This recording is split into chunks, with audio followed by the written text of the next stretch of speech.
Immigrazione, parliamo della buona immigrazione e della necessità di cambiare le leggi. Perché? Cosa prevede oggi il reato di clandestinità?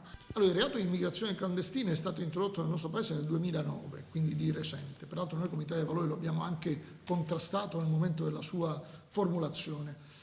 Non risolve alcun problema, ma anzi li crea. Innanzitutto c'è un problema umanitario, perché il reato di immigrazione clandestina non dà la possibilità di salvare chi si trova in mare, perché di fatto chi si presenta a dare una mano, chi passa con la sua imbarcazione, il peschereccio che come è capitato si può avvicinare, ecco, immediatamente per il fatto stesso di dare un aiuto diventa complice nel reato di immigrazione clandestina, e quindi capite bene qual è la situazione incredibile. Dall'altra parte il reato di immigrazione clandestina, per il fatto stesso di sbarcare in Italia hai già commesso il reato, e commettendo il reato si apre un fascicolo. Immaginate il giudice di pace di Agrigento, dove sbarcano Lampedusa migliaia all'anno. Bene, per ogni soggetto che sbarca deve aprire un fascicolo, e sapete alla fine qual è la conseguenza di tutto questo? Che nel caso in cui questa persona venga condannato, come è ovvio che viene condannato, gli viene imputata una pena pecuniaria, cioè il pagamento di una somma